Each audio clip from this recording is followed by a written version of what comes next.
देश को उत्तम प्रदेश बनाने वाले माननीय मुख्यमंत्री से अनुरोध करूंगा कि हमें शुभ आशीर्वाद प्रदान कर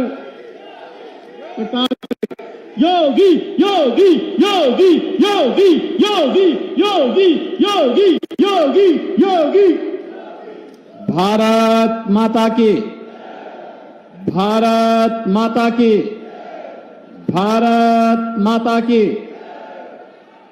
बहनों और भाइयों, आज हनुमत जयंती है। बजरंगबली का पावन प्रकटोत्सव पूरे देश के अंदर हर्षोल्लास के साथ यह आयोजन हो रहा है। आप भी सब मेरे साथ बोलेंगे, जयकारा वीर बजरंगी, जयकारा वीर बजरंगी। मंच पर उपस्थित भारतीय जनता पार्टी के प्रदेश के भारतीय जनता पार्टी के जिला के अध्यक्ष श्री उदय गिरी गोस्वामी जी, जिला प्रभारी और विधान परिषद सदस्य श्री सत्यपाल सिंह सैनी जी, जिला प्रभारी सत्यपाल पाल जी, लोकप्रिय विधायक हसनपुर श्री महेंद्र सिंह खड़गवंशी जी, लोकप्रिय विधायक धनौरा श्री राजीव तरारा जी, हमारे एमएलसी श्री हरि सिंह ढिल्लों जी, क्षेत्रीय उपाध्यक्ष राजेश सिंघल जी, लोकसभा के संयोजक ब्रजेश चौधरी जी, लोकसभा के प्रभारी राजीव सिसोदिया जी, जिला पंचायत अध्यक्ष ललित तंवर जी, जिला अध्यक्ष लोकदल श्री मनवीर चिकारा जी, पूर्व विधायक श्री तोताराम जी, पूर्व विधायक श्रीमती संगीता चौहान जी, अध्यक्ष नगर पालिका हसनपुर राजपाल सैनी जी और यहां पर आपके भारतीय जनता पार्टी, राष्ट्रीय लोक दल और एनडीए के हमारे संयुक्त प्रत्याशी जिन्होंने समाज सेवा के कीर्तिमान स्थापित किए हैं, ऐसे चौधरी कंवर सिंह कंवर जी, भारतीय जनता पार्टी के हमारे सभी पदाधिकारी और उपस्थित बहनों और भाइयों, आप सबको मैं आज हनुमत जयंती की हृदय से बधाई देता हूं। रिद्धि सिद्धि देने वाले बजरंगबली आप सबकी सुरक्षा भी करे, आपके जीवन को सुख और समृद्धि की ओर अग्रसर कर सकें, इसकी मैं आप सबको अपनी शुभकामनाएं देता हूं। बहनों और भाइयों, पहले चरण का चुनाव संपन्न हो चुका है। देश के अंदर 102 लोकसभा सीटों पर चुनाव संपन्न हुए हैं और उत्तर प्रदेश के भी 8 लोकसभा सीटों पर चुनाव अब तक संपन्न हो चुके हैं। दूसरे चरण के मतदान की तैयारी चल रही है और 26 अप्रैल को दूसरे चरण में मतदान होना है।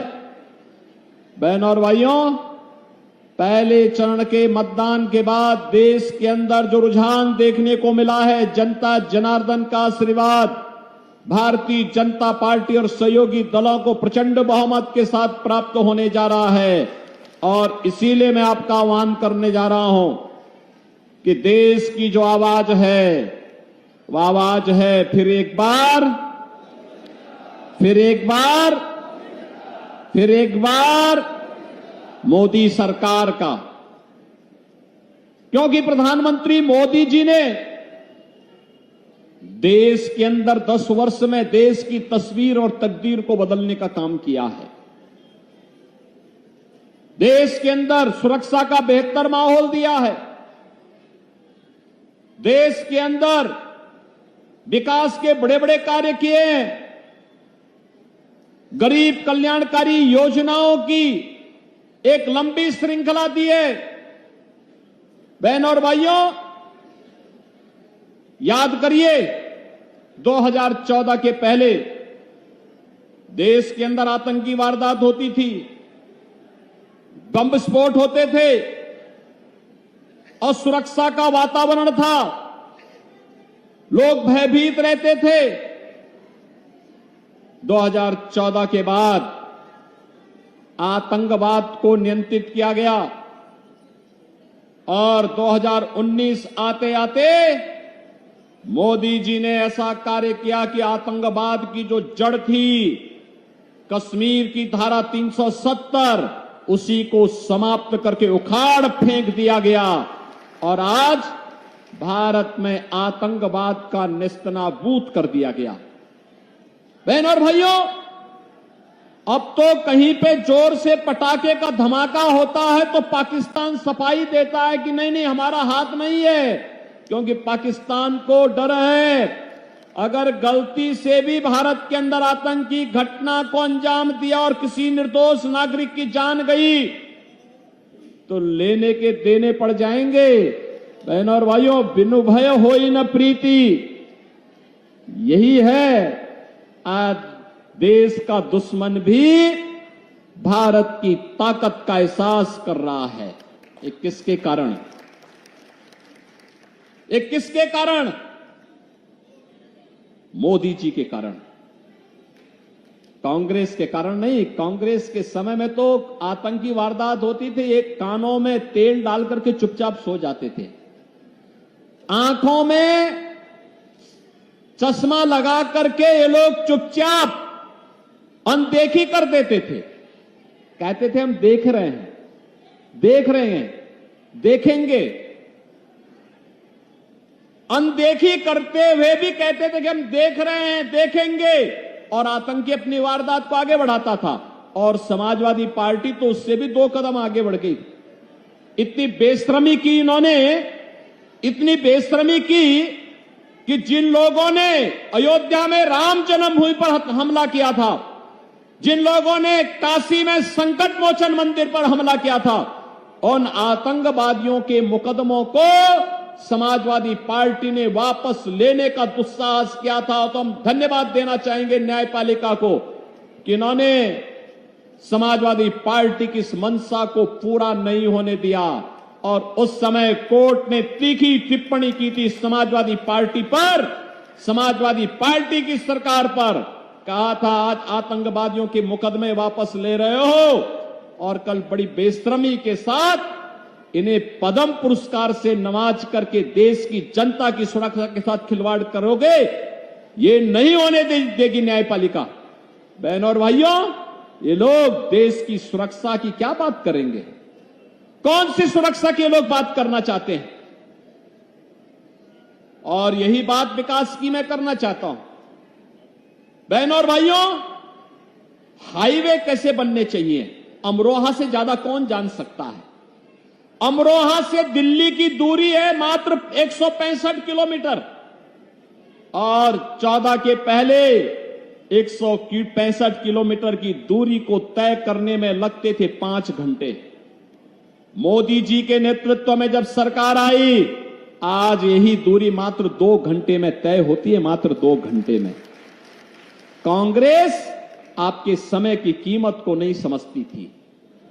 कांग्रेस आपकी सुविधा को नहीं समझती थी।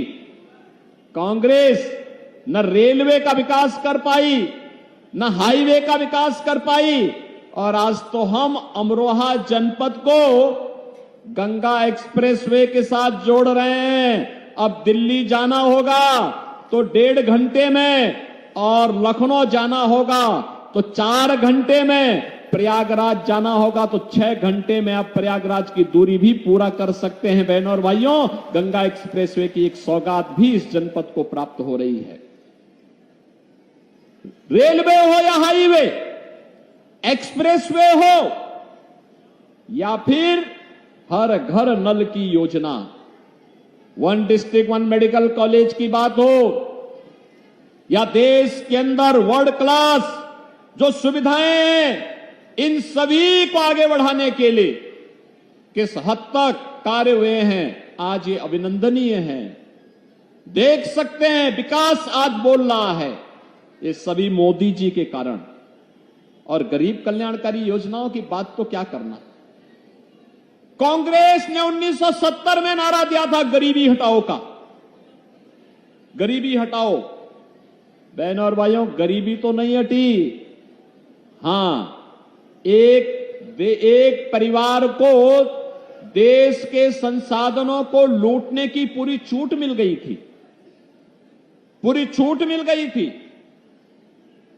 चाहे वह परिवार दिल्ली में रहा हो, चाहे वह परिवार सफाई का रहा हो, ये लूटते थे, अराजकता फैलाते थे। और डॉक्टर मनमोहन सिंह जी ने तो जब प्रधानमंत्री थे उस समय उन्होंने क्या कहा था? उन्होंने कहा था कि देश के संसाधनों पर पहला अधिकार मुसलमानों का है, तो हमारा दलित कहां जाएगा, पिछड़ा कहां जाएगा, एक खड़गवंशी कहां जाएगा, पाल कहां जाएगा, सैनिक कहां जाएगा, गरीब कहां जाएगा, किसान कहां जाएगा, माताएं और बहनें कहां जाएंगी, नौजवान कहां जाएंगे। देश के अंदर कांग्रेस जाति के नाम पर, क्षेत्र के नाम पर, भाषा के नाम पर बांटती रही। गरीब भूखों मरता रहा, किसान आत्महत्या करता रहा, नौजवान पलायन करता रहा। और एक कांग्रेसी और उनके सहयोगी दलों को आज जो इंडी गठबंधन के रूप में आपके पास आए हैं, बहनों और भाइयों, ये देश के साथ गद्दारी किए हैं और फिर गद्दारी करने के लिए अपने झूठे घोषणा पत्र के साथ आपके पास आए हैं। आज कांग्रेस का जो घोषणा पत्र है उसको आप देखेंगे, क्या कहते हैं? कहते हैं हमारी अगर सरकार बनी तो हम सरिया कानून लागू कर देंगे। आप बताओ, ये देश बाबा साहब भीमराव अंबेडकर के द्वारा बनाए गए संविधान से चलेगा या किसी शरीयत से चलेगा? भारत संविधान से चलेगा। बाबा साहब भीमराव अंबेडकर के द्वारा बनाए गए संविधान से भारत चलेगा, न कि किसी शरीय कानून से। कांग्रेस के लोग अपने घोषणा पत्र में इस बात की चर्चा करते हैं कि हम व्यक्तिगत कानून को लागू करेंगे, यानी शरिया कानून लागू करेंगे, क्योंकि मोदी जी ने 3 तलाक की प्रथा को रोक दिया, पूरी तरह रोक लगा दी, उस पर लगाम लगा दी। और उसको कहते हैं कि हम फिर से व्यक्तिगत कानून पुनर्बहाल करेंगे। ये लोग शरिया कानून लागू करेंगे और कहते हैं कि हम लोग जनता की प्रॉपर्टी को हत्या करके, ले करके, उसके माध्यम से फिर उसका बंदर बांट करेंगे। बहनों और भाइयों, क्या आप कांग्रेस और समाजवादी पार्टी को अपनी संपत्ति पर डकैती डालने की छूट देना चाहते हैं क्या? अरे आपके बाप दादों ने कमा करके संपत्ति रखी है, देखो ना इन बेशरमों की हालत। एक तरफ आपकी संपत्ति पर इनकी कुदृष्टि है और दूसरी तरफ माफिया और अपराधियों को अपने गले का हार बना करके कैसे उनके नाम पर फतिया पड़ रहे हैं, आपने देखा होगा इनके हाल को। देखा है ना, देखा है ना। और मैं यहां की जनता को तो धन्यवाद दूंगा। मैं 2017 में जब आया था यहां, इसी महेंद्र खड़गवंशी के प्रचार में मैं आया था, यहीं पे सभा हुई थी 2017 में भी और 2022 में भी। और बहनों और भाइयों, तब 2017 में मैंने कहा था, कबीरदास जी ने एक बार कहा था कि अपने पुत्र के बारे में उन्होंने कहा था कि उससे छुटकारा पाना चाहते थे। उन्होंने कहा कैसा पूत कमाल। और आपने भी कबीरदास जी के वचनों को अंगीकार करते हुए महेंद्र खड़गवंशी को यहां से विधायक बना करके भेजा, बना के भेजा ना 17 में, 22 में भी आया ना। और देखो उन्होंने यहां पर विकास के कार्यक्रमों को आगे बढ़ाया। विकास के कार्यक्रम, आश्रम पद्धति का विद्यालय हो, चीनी मिल के विस्तारीकरण का हो, और भी यहां के अन्य कार्यक्रमों को, विकास के कार्यक्रमों को लेकर के चल करके जो सपना कभी स्वर्गीय बाबू कल्याण सिंह जी का था, उस सपने को साकार करने के लिए महेंद्र खड़गवंशी चौधरी कंवर सिंह तंवर के साथ मिलकर के लगातार प्रयास करते रहे। बहनों और भाइयों, आप सोचो, सरदेव कल्याण सिंह जी की भावनाओं के अनुरूप आज अयोध्या में भगवान राम का भव्य मंदिर बन गया है। बन गया ना? अयोध्या में राम मंदिर का निर्माण हो गया ना? अब कोई संदेह है क्या? अभी भी कोई संदेह है किसी को? और आप सोचिए, जब कल्याण सिंह जी का देहांत हुआ तो समाजवादी पार्टी के लोग गए भी नहीं।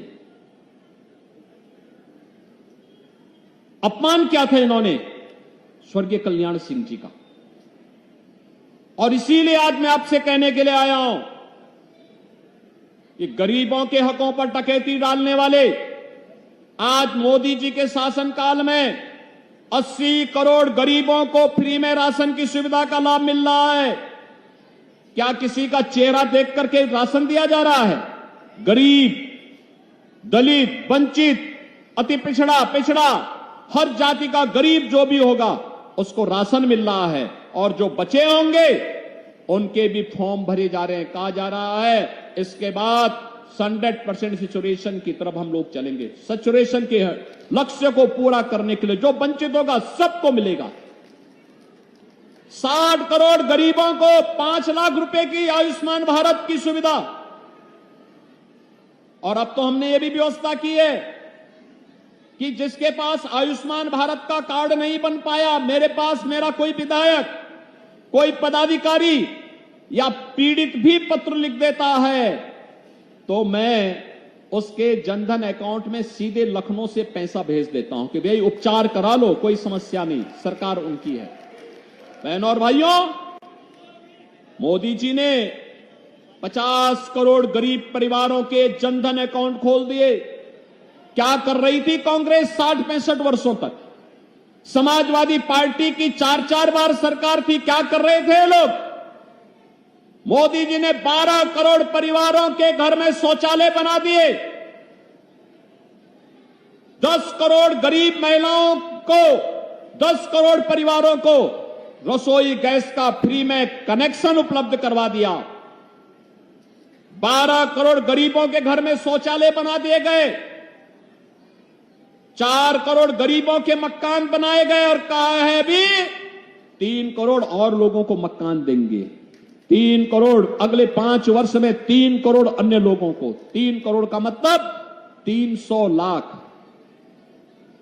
बहनों और भाइयों, यानी हर व्यक्ति अभी से मकान पाने के लिए जो वंचित रह गया उसको भी मकान मिलेगा। इसका आश्वासन मोदी जी ने दे दिया। यही मोदी की गारंटी है। 2.5 करोड़ घरों में बिजली का कनेक्शन पहुंच गया। मोदी जी को तो 10 ही साल हुए। ये कांग्रेसी क्या कर रहे थे 65 वर्षों तक? समाजवादी पार्टी को 4-4 बार मौका मिला। क्या कर रही थी समाजवादी पार्टी? बहुजन समाजवादी पार्टी को भी मौका मिला। क्या कर रहे थे ये लोग? केवल लूट करके अपने परिवार का भर रहे थे। इनको गरीबों की चिंता नहीं थी। इंदिरा गांधी ने जो नारा दिया गरीबी हटाओ का, पोता भी तोते की तरह वही रट रहा है कि गरीबी हटाओगे, हटाएंगे। और कट कैसे हटाएंगे? कह रहे हैं कि जिसकी संपत्ति होगी उसको हड़प लेंगे, फिर उसको हम लोग दूसरों को बांट देंगे, बंदर बांट कर देंगे। ये बंदर बांट इनका जो है ना, इसी के लिए हम लोग आए हैं कि आज जो मोदी जी करने में सफल हुए हैं, इसलिए सफल हुए हैं बहनों और भाइयों, क्योंकि मोदी जी को ताकत आपने दी है।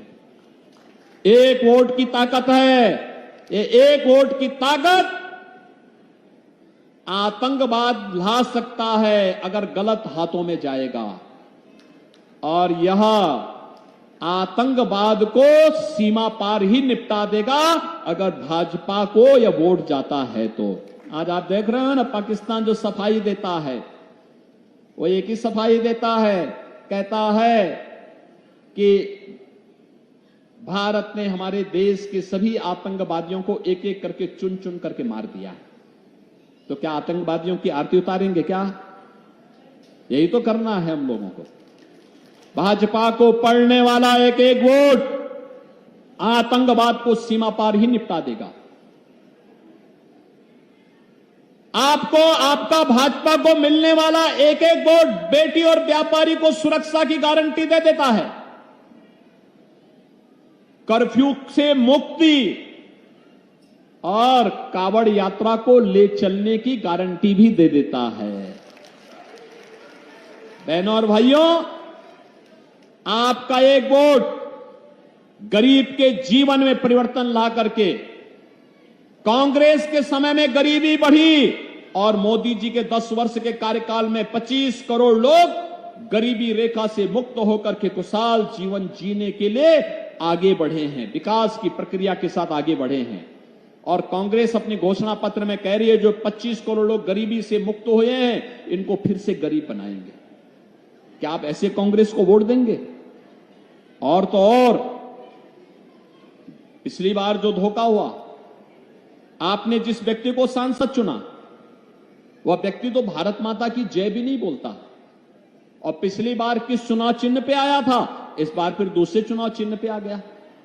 ये हमेशा पहले उसने हाथी का सहारा लिया और जब यहां पूरा चर खा लिया है तो अब वह हाथ का सहारा लेकर के जबरदस्ती यहां के संसाधनों को लूटने का प्रयास कर रहा है। और बेशर्मी की हद देखो, देश की संसद में भारत माता की जय करने से भागता है, कहता नहीं हम नहीं बोलेंगे। आप मुझे बताओ क्या उसको वोट जाना चाहिए? क्या वोट जाना चाहिए? क्या जो भारत माता की जय न बोल सके क्या उसको वोट जाना चाहिए? क्या रहेंगे भारत में, खाएंगे भारत में और भारत माता की जय जयकार नहीं करेंगे? ये कैसे चल सकता है? क्या आप स्वीकार करेंगे? ये भारत के लोकतंत्र को कमजोर करने की साजिश का हिस्सा है, आपके संसाधनों पर डकैती डालने का हिस्सा है, आपकी सुरक्षा में सेंध लगाने की साजिश का हिस्सा है। और इसीलिए हम लोग आए हैं कि बहनों और भाइयों, जो लोग देश के साथ गद्दारी कर रहे हैं, गरीबों के हकों पर डकैती डालने का काम किए हैं, जिन लोगों ने आपकी सुरक्षा में सेंध लगाया है, बेटी और व्यापारी को सुरक्षा दी है, उन सबको चुनाव में खारिज करिए, एकदम एक सिरे से खारिज करिए। क्योंकि सुरक्षा में सेंध लगाने वाले ये आपके लिए खतरनाक हैं, क्योंकि जीवन तो आपका है। भारत माता को जयकार नहीं कर सकते तो देश तो आपका है और वोट भी आपका है। इसलिए बहनों और भाइयों, अपने सुरक्षित जीवन के लिए, उज्जवल भविष्य के लिए, भारत माता को दुनिया की सबसे बड़ी ताकत बनाने के लिए फिर से मोदी जी देश के प्रधानमंत्री बनने आवश्यक हैं। और जो भारत की प्रगति चाहते हैं, भारत की समृद्धि चाहते हैं, वे सभी लोग मोदी जी के समर्थन में हैं, सभी लोग समर्थन में हैं। आप भी यहां से चौधरी कंवर सिंह तंवर को पड़ने वाला एक एक वोट, एक एक वोट, बहनों और भाइयों, या एक एक वोट मोदी जी को पड़ेगा और विकसित भारत के लिए पड़ेगा। आप सहमत हैं? सहमत हैं?